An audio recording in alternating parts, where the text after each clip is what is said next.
안녕하세요, 구독자 여러분. 저는 경기도 용인에 사는 30대 싱글 여자입니다. 저는 2년 전 결혼한 지 채 2년도 안 돼요. 시어머니와 신우에 거저 먹으려는 심보를 견디지 못하고 이혼했습니다. 제가 결혼을 늦게 한 편은 아니에요. 요즘 사람들은 대부분 30 넘어 결혼하는 게 일반적인데 저는 30 넘기기 싫어서 딱 28 되던 해에 결혼했습니다. 그런데 30살 되던 해에 이혼했어요.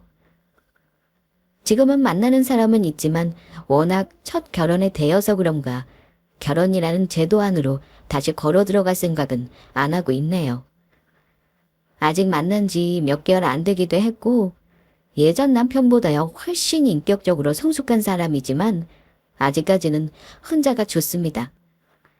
가끔은 친정엄마가 저 이혼한 게 그렇게나 속상하신지 이런 말씀을 하실 때가 있습니다. 네가 결정한 거니까 엄마는 당연히 우리 딸을 믿고 존중해. 근데 너는 박서방이 네 편을 들어줄 때 그냥 시가 식구들이랑 안 보고 살 생각은 안 해본 거니? 이혼한 거 후회 안 한다고 해도 아직은 여자가 손해인 경우가 많으니까. 엄마는 생각만 해도 속이 상해서 그래. 엄마는 박서방이 내 편을 진심으로 들어준 거라고 생각해? 혹시 남편이 그 집 식구들하고 이미 짝짝꿍 다 해놓고 내 앞에서 아닌 척했다는 생각은 안 해? 어머머, 너 그게 무슨 소리니? 엄마가 모르는 일이 또 있는 거야. 엄마가 알면 아마 박서방 머리털 나만 하지 않았을걸? 지나간 일이니 지금 얘기하는 거야. 엄마, 나 절대 홧김에 이혼한 거 아니야. 그러니까 안타까워하지 말고 나 이혼하고 100번 잘했다고 해줘. 사실 자식 된 입장에서 이혼한다는 건 부모 가슴에 못 박히는 일이 맞죠. 잘 사는 모습 보여드리고 아이 낳고 남들처럼 사는 게 부모에게 효도일 겁니다. 하지만 이 생이 뭐 계획대로 꼭 흘러가는 법은 아니니까요. 이혼할 때 부모님께는 시댁의 황당한 요구 때문이라고만 했지 부부 사이 사정을 부모님에게 세세히 말씀드리지 않았었는데 오늘 우리 엄마에게 말씀드린다는 생각으로 구독자님들에게 저의 이혼 스토리를 들려드리고자 합니다. 저희 친정은 궁수저까지는 아니지만 자식이 하고 싶은 걸 대부분 지원해 주실 수 있을 정도의 경제력이 있습니다. 저는 형제자매 없는 외동인데다 부모님에게 귀여움 받으면서 부족함 없이 컸어요.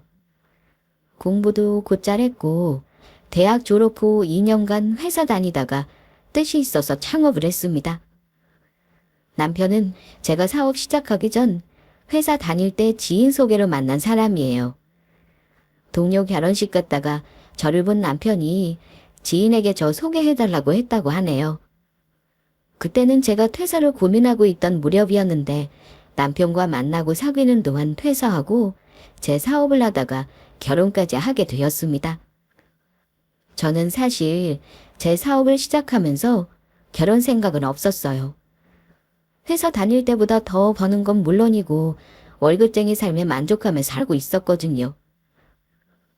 남편이 만난 지 1년 만에 결혼하자고 졸랐지만 처음에는 거절했어요. 이제 막 다른 일을 시작했는데 결혼이 걸림돌이 될까 봐서요. 그런데 남편은 결혼해서 제 일상이나 삶이 예전과 달라질 이유는 없을 거라면서 둘이 같이 살면 훨씬 좋을 거라고 저를 꼬셨습니다. 제가 남편에게 서서히 세뇌를 당했는지 결혼해도 내가 누려오던 삶이 달라질 거라는 생각이 안 들더라고요. 눈에 뭐가 씌어서 결혼했다는 말이 딱 저를 두고 하는 말이었습니다. 결혼할 때는 시댁과는 큰 어려움은 없었습니다. 양가 집안은 각자 자식들에게 아쉬운 소리 안 할 만큼 사는 형편이었습니다. 남편도 직장 든든했고요. 시댁에서는 저를 처음에 보시고 그럭저럭 곱게 자란 것 같다며 반대 같은 건 없으셨습니다. 자영업 한다니까 오히려 좋아하시면서 대놓고 얼마 버냐고 묻기도 하셨습니다. 물론 결혼하는 과정에서 소소하게 의견 충돌은 있긴 했어요. 아들 가진 집에서는 의례 부리는 부심이라길래 가끔 속 뒤집히는 일이 있긴 했지만 잘 조율하면서 결혼까지 꼬린했습니다. 시댁 식구들 처음 봤을 때 첫 느낌으로 시어머니와 시누이가 만만한 사람은 아니라는 걸 직감하긴 했었어요.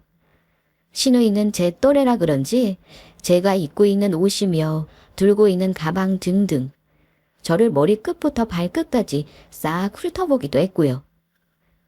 시어머니는 저와 우리 친정 식구들을 호구조사하듯이 꼬치꼬치 캐물으셨는데 저는 살짝 무례하다고 생각되는 질문에도 친절하게 대답했습니다.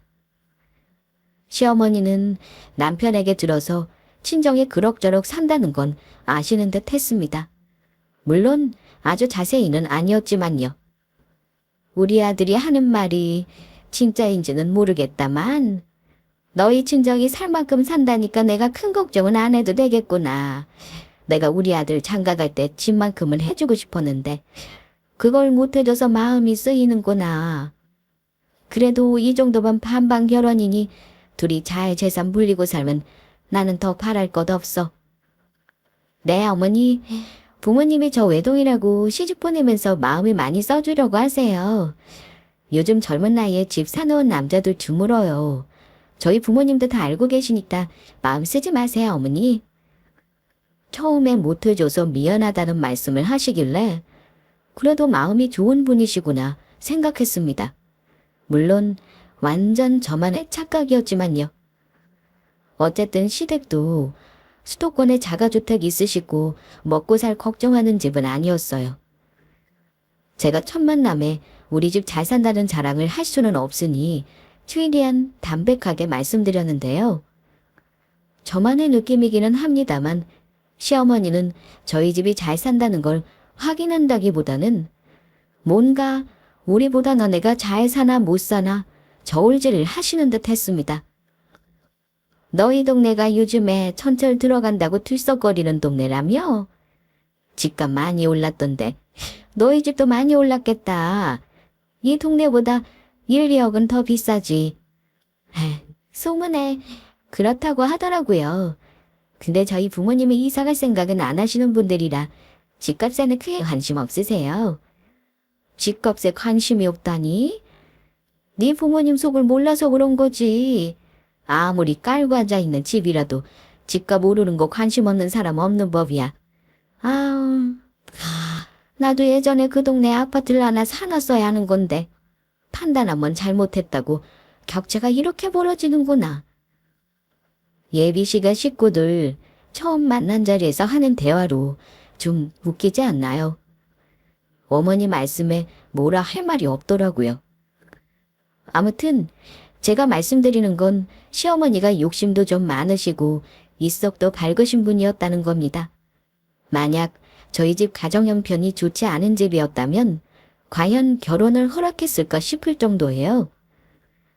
그리고 상견례 때도 시아버지가 말수가 없이 가만히 있으셨던 반면 시어머니는 집안을 은근히 과시했고 우리 친정보다 대단한 집안이니 며느리가 시집 오면 시댁에 잘해야 할 거라는 뉘앙스의 말을 많이 하셨습니다.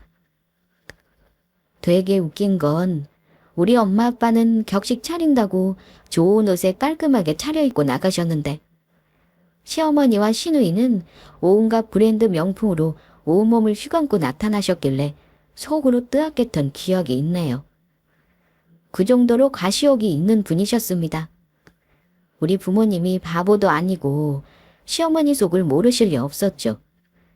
저에게 시어머니 보통 아니라는 말씀을 하시며 걱정을 하신 게 사실이긴 합니다. 어쨌든 결혼할 때 요즘에야 반반 결혼이 대세지만 그 당시는 남자가 조금 더 많이 해오는 일이 일반적인 일이었는데 우리 부부는 굳이 계산하자면 여유가 많았던 제가 돈을 더 보태서 처음부터 집을 사서 시작했습니다. 저는 그다지 계산적으로 네 돈 내 돈 따지는 사람이 아니기도 하고 부부가 되면 모든 걸 같이 헤쳐나가야 한다는 생각에 한 번도 돈 많이 보탠 유세를 부린 적은 없었습니다. 그런데 결혼하고 나서는 많은 게 이전과 다르더라고요. 일단 그전에는 저와 우리 가족만 생각하면 됐었는데 시댁이라는 존재가 생기니 뭘 하더라도 딱 2배가 신경 쓰이기도 했고 남편과도 종종 부딪히는 바람에 마음이 힘든 일이 종종 있었습니다. 저에게 잘해주겠다며 공주로 모시겠다던 남편과도 어쩔 수 없이 살아온 생활 방식의 차이로 다투게 되기도 했어요. 하지만 남편과의 생활 방식은 살면서 맞춰가면 되는 부분이니 이혼을 고려할 정도의 문제는 아니라고 생각합니다. 정작 가장 어려운 건 새로운 가족과 융화되는 일이었습니다. 그 중에서도 시어머니와 시누이, 남편이 아니었으면 남남으로 살았을 사람들과 가족으로 지내는 일이 저는 가장 힘들었습니다. 어리고 서툴렀던 저는 시댁에는 무조건 잘해야 하는 줄 알았어요. 그래서 처음에는 저도 시누이와 시어머니와 잘 지내고 싶어서 나름 잘한다고 했습니다. 때 되면 선물이나 용돈 챙겨드리는 건 기본이었고 간혹 시어머니 시누에게 호텔 숙박권 드리면서 호캉스도 보내드렸어요. 신우 결혼하기 전에 엄마와 좋은 추억 많이 만들라는 좋은 마음으로요. 그런데 호의가 계속되면 권리인 줄 안다는 말이 딱 맞는 게요. 대놓고 저에게 바라는 게 참 많으시더라고요. 돈도 많이 버는데 이거 하나 못 해주냐 이런 식이셨습니다. 돈을 많이 번다고 해서 그 돈 쉽게 버는 거 아니잖아요. 세상에 쉽게 버는 돈이 어디 있겠습니까? 그런데 시어머니와 시누이는 제가 버는 돈은 우습게 하시더라고요. 결혼해서 명절이며 시부모님 생신 때 며느리가 힘든 거야 비교적 흔한 얘기니 굳이 얘기하지는 않겠습니다. 제가 가장 힘들었던 건 시누이와 시어머니가 저에게 가족이 되었다는 구실로 종종 무리한 요구를 많이 했다는 겁니다. 아무리 둘러봐도 저 같은 요구를 받은 사람은 주변에 없더라고요. 시누이 생일 기념으로 시댁 식구들 여행을 보내달라고 하는데 솔직히 이건 뭔가 하는 생각이 들었습니다. 그때가 결혼한 지 몇 달 되지도 않았을 때였어요. 시어머니랑 신우가 남편 빼고 여자들끼리 밥이나 먹자고 하길래 갔더니만 시누이가 저에게 망설이지도 않고 당당하게 이러더군요. 새언니, 결혼한 첫 해에는 시가 식구들 생일을 며느리가 잘 챙겨야 하는 거래요. 근데 마침 딱 내 생일이 바로 다음 달이잖아요. 저는 다른 건 됐고 엄마랑 제주도나 다녀오고 싶어요. 언니 생각은 어때요? 저는 시누이가 하는 말이 저에게 여행 보내달라는 말이라는 걸 처음에는 못 알아들었어요. 아가씨, 좋은 생각이네요. 아가씨, 요즘 제주도가 그렇게 좋다면서요? 좋은 호텔에서 식사도 하시고 쉬다 오세요. 제가 일정을 대충 짰는데 숙소 후보 언니한테 문자로 보내놓을게요. 빈날짜 있는 곳으로 예약해주세요, 언니. 아참, 여행 경비는 제 계좌로 붙여주시면 돼요. 네. 호텔이요? 아가씨, 그러니까 지금 저한테 지금 여행 경비를 대달라는 말씀이세요? 아가씨 생일 선물로요? 제가 흥당해서 되물었더니만 시누이가 오히려 눈을 동그랗게 뜨고는 이러는 겁니다. 그럼 제가 누구더러 보내달라는 거겠어요. 우리 오빠는 월급쟁이에다가 매달 언니한테 생활비도 준다면서요? 그럼 언니가 경제권 쥐고 있는 건데 당연히 언니한테 말해야죠.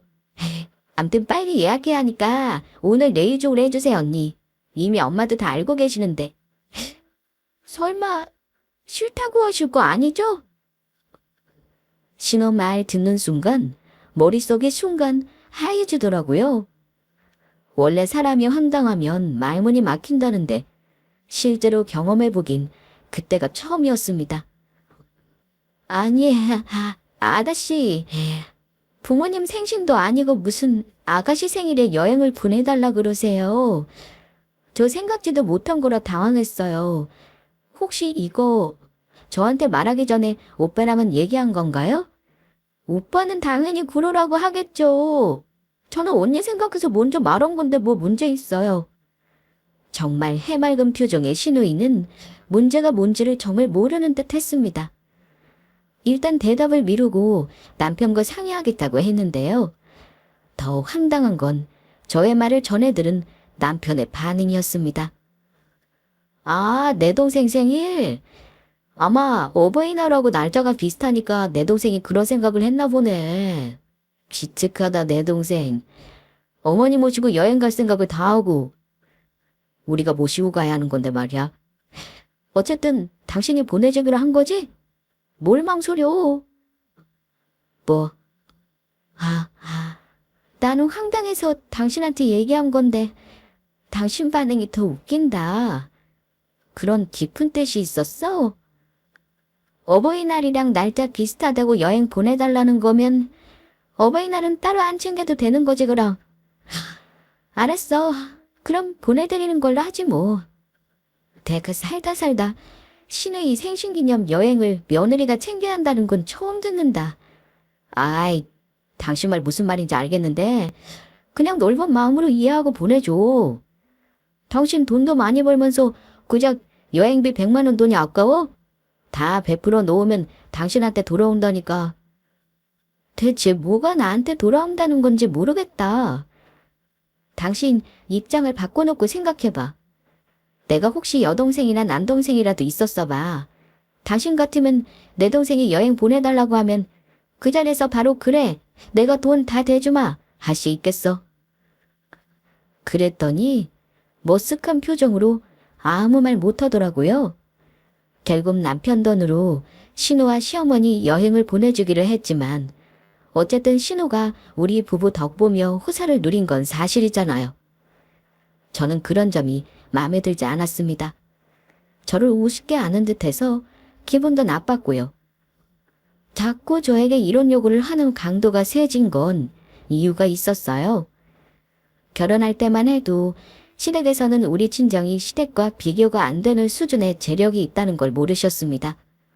한마디로 시어머니는 번데기 앞에서 주름 잡으시는 일이 종종 있었어요.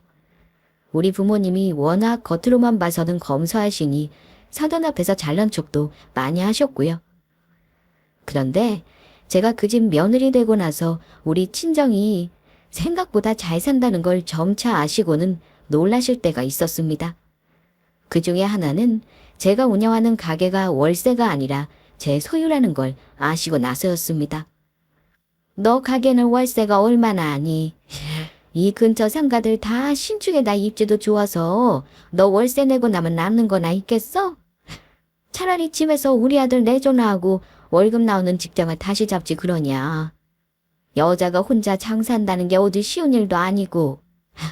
그러니까 사업해봤자 가진 사람 배만 불리는 일이다. 안 그래? 어머니 그런 걱정 마세요. 이 상가 제가 퇴직금 보태서 산 제 소유예요. 월세 나가는 걱정은 없어요. 관리비가 좀 비싸긴 하지만 예전 회사 다닐 때보다야 수입은 훨씬 낫죠.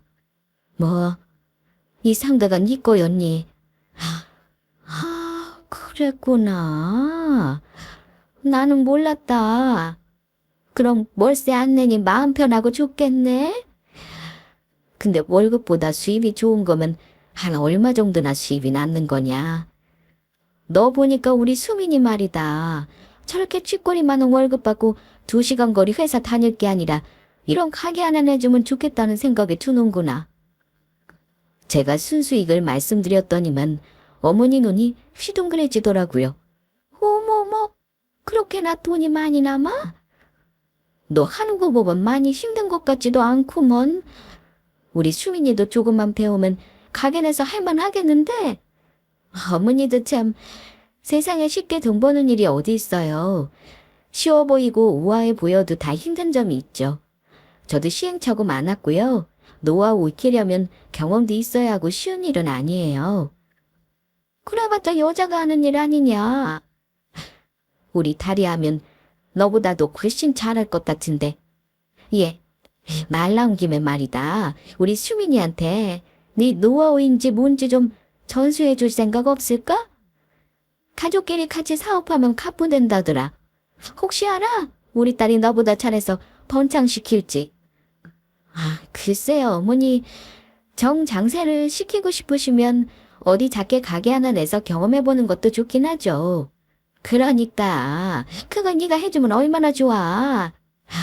넌 어찌 생각하냐? 우리 수민이랑 같이 사업해보는 거 말이야. 저는 어머니 말에 대답하지 않고 그냥 웃기만 했습니다.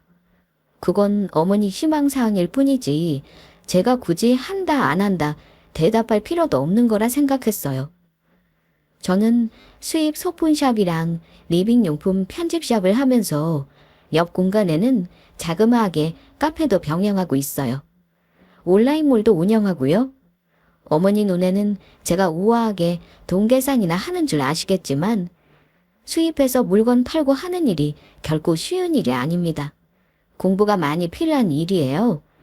보이지 않는 이면에서 제가 개고생해가며 한 해 한 해 발전시켰고 매출도 잘 나오게 만든 건데 어머니는 거저 장사하는 줄 아시더라고요. 신우이는 중소기업 계약직으로 일을 합니다. 고용이 안정적이라고 할 수는 없죠.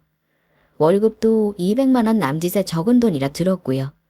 그러니 어머니는 어떻게 해서든 신우이를 저랑 엮어서 덕을 보게 하고 싶어 하셨습니다. 하지만 저는 신우이와 뭘 할 생각은 전혀 없었습니다. 제가 일을 가르쳐 보겠다는 생각도 없었고요. 그동안 제가 봐온 신우이는 일단 성실하지가 않았고 야무진 구석이 없었기 때문에 자영업자로서는 글러먹은 사람이었거든요. 자고로 돈 귀한 줄 모르는 사람은 무슨 일을 해도 성공하지 못한다는 게 제 생각입니다. 한 번만 더 저런 소리 하시면 그때는 완곡하게가 아니라 단호하게 거절하려는 마음을 먹고 있었어요. 그런데 적당히를 모르는 시어머니와 신우의 욕심이 기어이 화를 부른 사건이 터진 게 2년 전 여름 무렵이었습니다. 그 당시 저희 친정부모님이 큰일이 좀 있었습니다. 우리 친정부모님 사는 동네 집값이 많이 오른 거야. 시어머니도 질투하시던 일이긴 했지만 친정아빠 오랜 수건 사업이셨던 5층짜리 상가 건물을 매입하셨거든요. 물론 대출 없이 온전히 자기 돈으로만 매입하신 건 아니에요.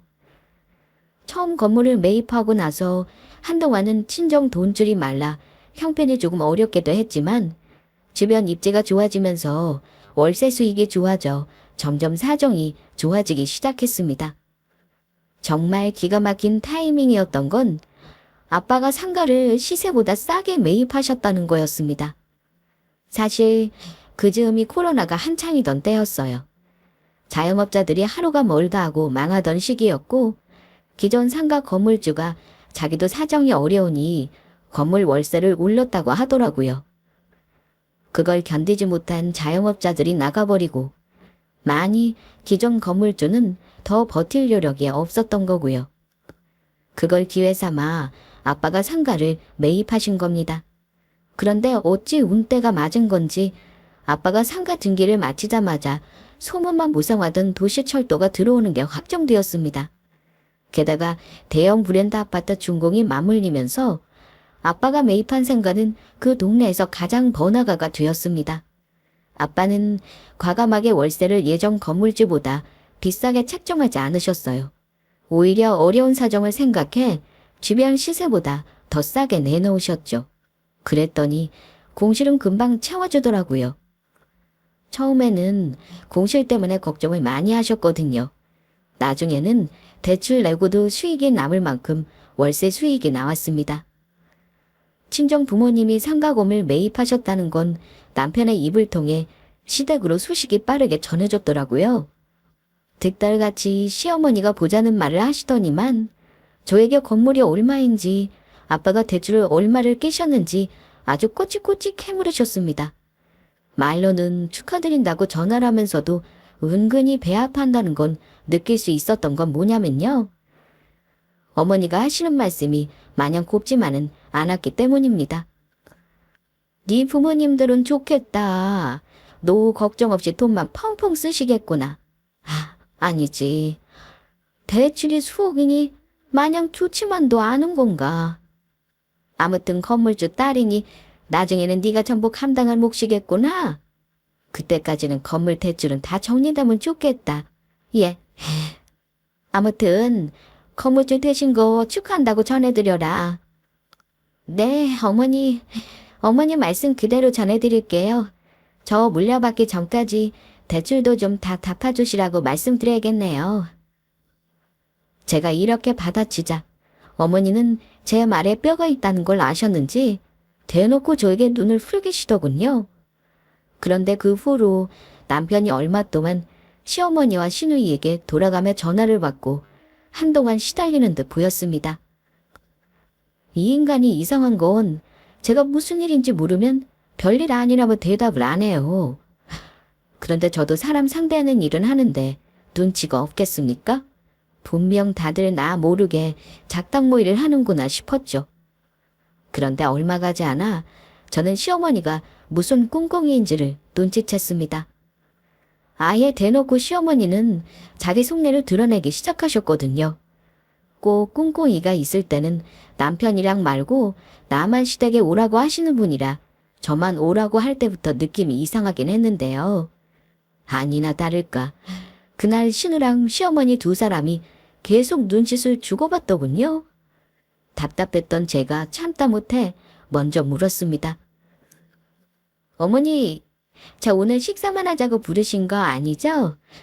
혹시 저한테 뭐 할 얘기 있으세요? 얘는 눈치 하나는 빠르구나. 그래, 너한테 할 말 있어서 불렀어. 그러자 옆에 있던 시누이도 시어머니를 거들었습니다. 언니, 오빠가 그러는데 언니나 친정아빠 상가건물 말이에요. 모퉁이 1층에 공실이 딱 하나 남았다면서요? 네, 그런데요. 갑자기 우리 아빠 상가는 왜 물어보시는 건지. 그러자 이번에는 어머니가 바통을 이어받더니만 이러시는 겁니다. 왜 물어보긴? 우리가 관심이 있으니 물어보는 거지. 너네 친정아버지 상가 1층 공실 난 게 아무래도 우리 자리 같다 싶어서 그래. 안 그래도 우리 수민이가 회사가 멀어서 출퇴근이 너무 힘드니 그만둘까 고민 중이었거든. 너 알다시피 수민이가 평소에 커피도 좋아하고 카페 하나 차리는 게 소원이었잖니. 근데 마침 네 친정아빠가 상가를 떡하니 매입하신 거 보고 기회다 싶더구나. 어머니 말을 들으니 알겠더라고요. 시어머니와 시누는 우리 아빠 건물에서 창업을 하고 싶다는 말이었습니다. 아, 그러니까 어머니, 지금 우리 아빠 건물 1층에서 아가씨랑 카페를 차리고 싶다는 말씀이세요. 아, 그걸 뭘 그리 돌려 말씀하세요. 그럼 대충 언제쯤 생각하고 계시는 거예요? 거기 모퉁이 1층이라 월세가 비싸서 아직 공실인데 예산은 어느 정도 마련하신 거고요. 저는 시어머니가 가게 내신다면 아빠에게 말해서 보증금이나 월세를 조금 싸게 내드리도록 부탁해볼 의향도 있었습니다. 그런데 제 말을 들은 시어머니는 황당하다는 듯한 표정을 지으며 이러시더군요. 뭐, 월세? 보증금이라니? 예, 내가 네 시어머니야. 네 친정아빠 건물에 카페 차리겠다는데 인테리어 해줄 것도 아니면서 무슨 월세니 보증금을 말해. 당연히 우리는 무상으로 빌려줘야지. 돈 내고 할 거면 내가 너를 왜 부르니? 부동산 가서 딴 데 알아보지. 그래요, 언니. 우리가 무슨 돈이 있어요? 제 귀여운 퇴직금으로는 인테리어 하는 것도 모자랄 지경인데 무슨 월세를 달래.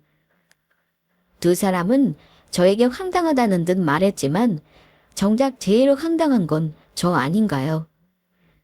그러니까 시어머니와 시누이는 저를 불러서 우리 아빠 상가 건물에 공짜로 가게를 차리겠다는 어처구니 없는 요구를 하고 있었던 겁니다. 네. 아, 그게 무슨 말도 안 되는 소리예요.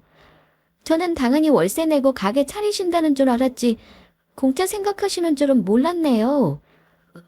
저희 아빠가 자선사업 하시는 분도 아닌데 그 좋은 자리로 공짜로 어떻게 내드려요? 죄송한데 저 그런 부탁은 아무리 아빠라도 못해요. 저는 당연히 시어머니와 시누의 부탁을 거절했습니다. 한번 떠보는 것도 아니고 진심으로 얘기하는 것 같아서 너무 기분이 나쁘더라고요. 하지만 제 거절로 물러날 시어머니와 시누이가 아니었죠. 예, 너 생각해본다는 말도 없이 그렇게 단칼에 거절을 하니. 너희 아빠한테 한번 말은 해봐야 할 거 아니야. 그리고 그 자리 우리가 장사 잘하면 건물 가치도 올라가고 너희 친정아빠한테도 좋은 일이야. 사돈은 가족 아니냐? 가족한테 그 정도도 못 베푸시는 양반 아니잖아. 네 친정은 잘 살지만 우리는 너희 집에 비하면 한참 못 사는 집이나 다름없어. 긴 말 안 한다. 우리 집 도와준다 생각하고 네 친정아빠한테 그 상가 내달라고 말씀드려. 언니, 우리 오빠랑 결혼했으면 언니도 우리 집 잘 되는 게 더 좋은 일 아니에요? 저는 언니가 당연히 괜찮다고 할 줄 알았는데 조금 서운하네요. 두 사람은 저를 나쁜 며느리로 몰고 가더라고요. 그야말로 가족 이름으로 가스라이팅을 하는 게 이런 건가 싶었습니다. 아가씨, 아무리 가족이라도 이건 경우가 아니죠. 그리고 막말로 어머니랑 아가씨가 제 혈육은 아니잖아요. 100번 양보해서 월세 깎아달라면 차라리 이해를 하겠어요. 근데 공짜로 들어가겠다니요. 인테리어는 당연히 들어오는 사람이 하는 거예요, 어머니. 인테리어 해줄 거 아니면 공짜로 들어가게 해달라는 그런 억지가 어딨어요.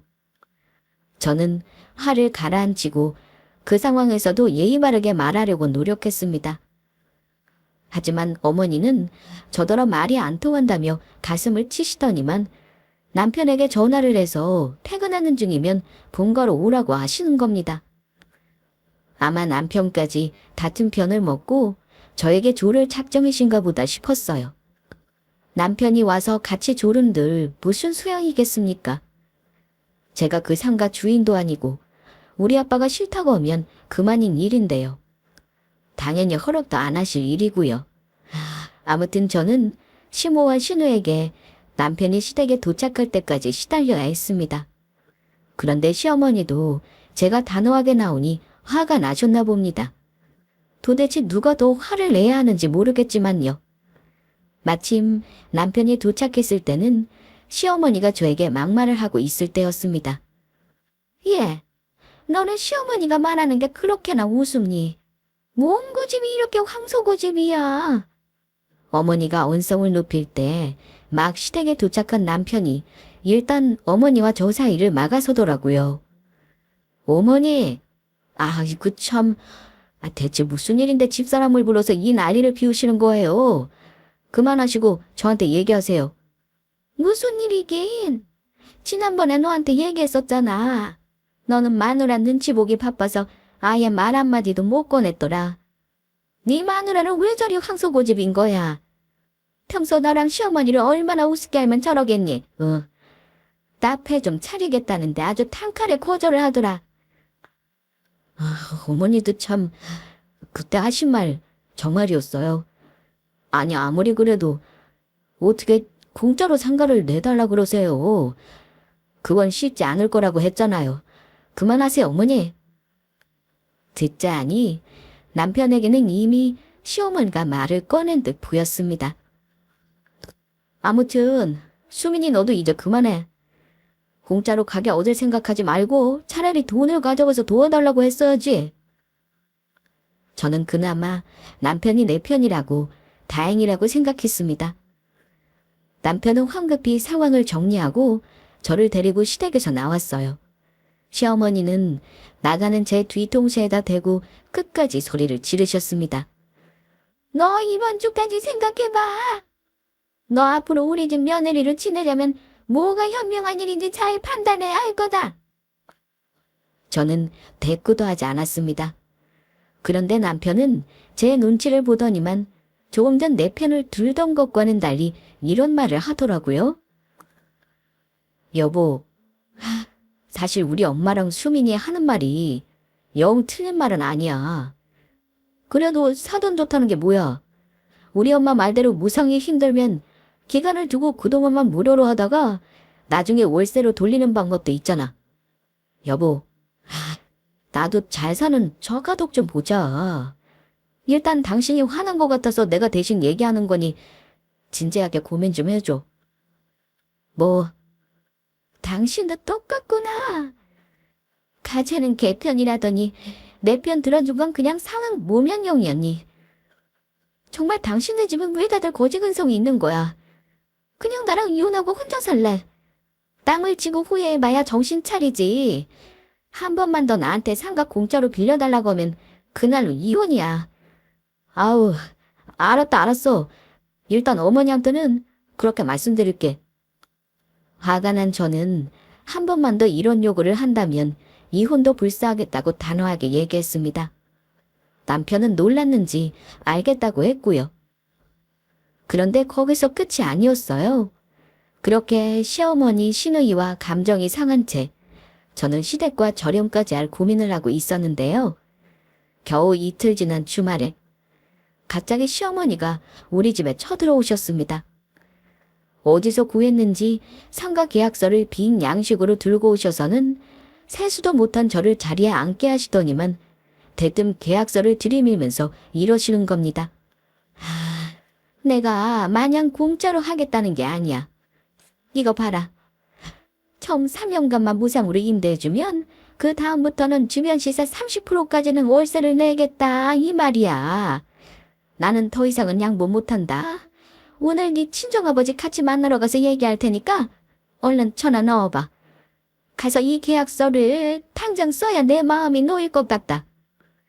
도둑놈 심보 정도가 아니라 이건 순 날감도 같은 짓 아닌가요? 막무가 내인 시모를 보면서 든 생각은 내가 이 집안 며느리로 있는 한 이 일로 계속 시달릴 것 같다는 것이었습니다. 도저히 못 참겠더라고요. 분명 안 된다고 말씀드렸을 텐데 어머니. 그 상가 주변 월세가 한 달에 얼만 줄 아세요? 그 가게 절반 되는 평수가 200만 원이 넘어요. 어머니가 저한테 요구하시는 거 완전 도둑놈 심보라고요. 뭐야? 도둑놈. 너 지금 시어미더러 도둑놈이라고 했니? 너 친정 좀 잘 산다고 감히 시어미의 말을 안 들어. 너네가 잘 사는 집 며느리라고 그동안 일 한 번 안 시키고 봐줬더니만 아주 눈에 패는 게 없지? 이제부터 나한테 호되게 시집살이 한번 당해보고 싶니? 오냐, 어디 누가 이기나 해보자. 저는 악다구니 쓰는 시어머니를 보고 기가 막혔습니다. 어른이면 어른답게 행동해야 하는데 며느리에게 하는 짓이 저렇게 유치할 수가 있는지 어이가 없었어요. 글쎄요. 시집살이도 며느리가 있어야 시키는 거죠. 그리고 제가 어머니 이겨봤자 뭐 하겠어요. 저는 어머니 이길 생각 없어요. 그냥 저 오늘 이후로는 이 집안 며느리 안 하고 싶으니까 그만두시죠. 어머니 아들이랑 이혼하면 끝인데 제가 뭐하러 골치 아프게 어머니랑 이런 쓸데없는 실랑이를 하는지 모르겠네요. 어머니 아들 데리고 나가세요 그냥. 저 이혼할 테니까요. 뭐야. 이 년이 진짜 눈에 뵈는 게 없구나. 너 지금 뭐라고 했니? 이혼. 우리 집안에 이혼은 없어. 감히 이혼이라니 누구 맘대로. 시어머니는 본인도 화가 나시는지 제 머리채를 움켜쥐려고 했습니다. 그때 깜짝 놀란 남편이 저와 시어머니 사이를 막아섰고 시어머니는 힘으로 남편을 밀쳤습니다. 남편은 버둥거리는 시어머니를 진정시키려다가 결국 어머니 멱살을 잡고 겨우 저에게서 멀찍이 떼어냈어요.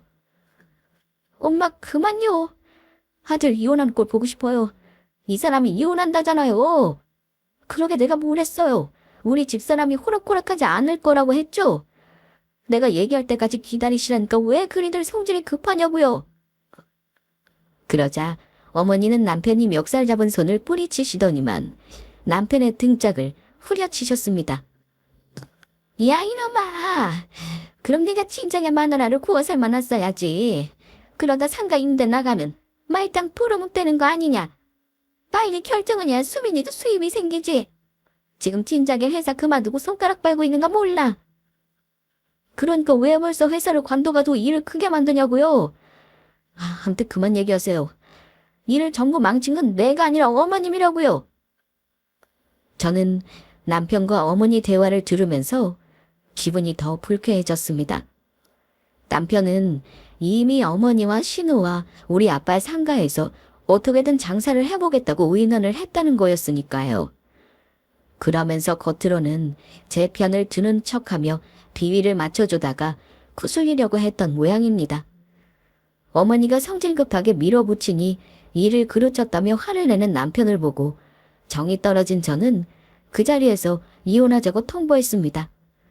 이 사람도 나를 이용해 자기 식구들 배불리려 하는 거 보니 그동안의 정이고 뭐고 다 싫더라고요. 시고 완전 나만 바보였네.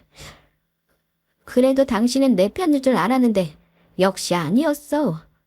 소름 돋네 정말. 어머니 부추긴 거 설마 당신이니? 우리 아빠 건물이니까 언젠가는 내 재산 될 거고 설마 당신도 지분 있다고 생각한 거야. 그러다 상황 돌아가는 건 안치하게 생겨서 쏙 빠져나오려고 내 편 들어준 거네. 저 혼자 추리소설을 쓰는 게 아니라 돌아가는 상황이 딱 그래 보였습니다. 제 말에 남편은 난처해 하면서 이혼은 못한다는 개소리를 하더라고요. 다들 우리 아빠 친정에서 떡고물이나 받아먹으려는 한 통속, 한 패였습니다. 미리 말하지만 당신 인생에 건물주 될 일은 없어. 그리고 어머니도 카페 사장 될 일은 없을 거예요. 정 이루고 싶으면 노력을 하세요. 남의 거 거저먹을 생각하지 말고요. 가만히나 있었으면 내 덕에 편한 일은 살았을 텐데 복을 차버리는 집안이나 어쩌겠어요. 스스로 탓하셔야겠네요. 이제 그만 내 집에서 당장 나가주시죠. 그날 저는 남편에게 홧김이 하는 이혼 얘기가 아님을 전달했고 소송하겠다고 통보했습니다. 시어머니는 그때까지도 저에게 꼬장을 부리시며 무서울 거 없다는 태도로 자기 아들을 데리고 가버리셨습니다. 하지만 저는 오히려 어머니 태도가 고맙더라고요. 저는 변호사를 사서 이혼 소송을 했습니다. 남편 놈은 어머니 등살에 일단 본가에 가긴 했지만 그날 이후 계속 전화와서 통화를 했습니다. 저는 친정에 가 있었는데 그제야 사태의 심각성을 깨달았는지 모든 상황을 자기가 정리하겠다고 하더라고요. 몇 번 친정에 찾아왔지만 아빠에게 호되게 혼나고 쫓겨나기도 했습니다. 나도 더 말 씨름하기 싫고 이혼하겠다는 마음 변함없어. 그러니까 법으로 결정 보자. 당신은 협의 이혼 안 해줄 거잖아. 그리고 한 번만 더 우리 집 찾아오면 당신한테 불리한 증거만 쌓이는 거 알지? 그만 귀찮게 해. 여보, 이런 일로 이혼이라니. 내가 중간에서 얼마나 힘들었는지 알아? 다 당신 편하게 하려고 내가 박진호로 한 거라고. 그러면서도 저에게 자기 엄마와 동생을 이해하라는 말을 보내는데 더 화가 치밀더라고요. 진정한 사과가 아니었습니다. 이혼에 유리한 증거는 친정 부모님 핸드폰에도 있었습니다. 미련한 시어머니는 우리 친정 부모님에게 문자질을 엄청 했더라고요. 카페를 하겠다며 무상임대를 요구하는 문자를 몇십 건을 보냈는데 변호사가 승소하기 유리한 증거라며 쾌재를 불렀습니다. 심지어 아빠에게 씨알도 안 먹히자 온갖 욕설까지 보냈더라고요. 말도 안 되는 소리로 바닥까지 보여주는 인간들과의 인연은 저의 이혼으로 끝맺음을 했습니다. 집안 싸움이 시끄럽기도 하고 더 이상 전 남편의 밑바닥을 보기 싫어서 변호사에게 다 일임하고 결국 제가 승소했습니다. 혼인기간이 짧은 탓에 위자료 2천만 원과 그동안 제가 시댁에 드린 돈, 여행비, 선물값 등등을 반환받았네요. 물론 한 번에 주지 않아서 제가 법적인 조치를 하긴 했지만요. 정말 거지근성에 도둑놈 심보인 가족들과 인연을 끊고 보니 앞으로 남은 저의 앞날을 위해서라도 이혼은 정말 현명한 결정이었다는 생각을 합니다. 전 남편은 거의 쫓겨나자 싶은 이혼을 했고 저는 사업을 해서 수입도 많은 데다 집도 있으니 경제적으로 힘든 건 없습니다. 이혼 전에는 미친 시모가 분에 겨워서 하루가 멀다 하고 전화질에 문자질을 했지만 다행히 이혼하고 나서 2년의 시간이 흐른 지금은 완전히 남남이 되었고 어찌 사는지 소식도 못 듣고 있습니다. 부모님은 당분간 외국으로 나가서 공부를 해보는 게 어떠냐 하시지만 저는 제 사업이 재미있어서요. 열심히 일하다 보니까 좋은 사람이 또 나타나더라고요. 지금은 너무 행복하게 좋은 만남을 가지고 있습니다. 아무튼 제가 마지막으로 말씀드리고 싶은 건 사람 고쳐 쓰는 거 아니니 아니다 싶으면 빨리 탈출해서 자신의 인생을 구하라는 겁니다. 저는 앞으로 행복하게 잘 살아보겠습니다. 끝까지 들어주셔서 감사합니다.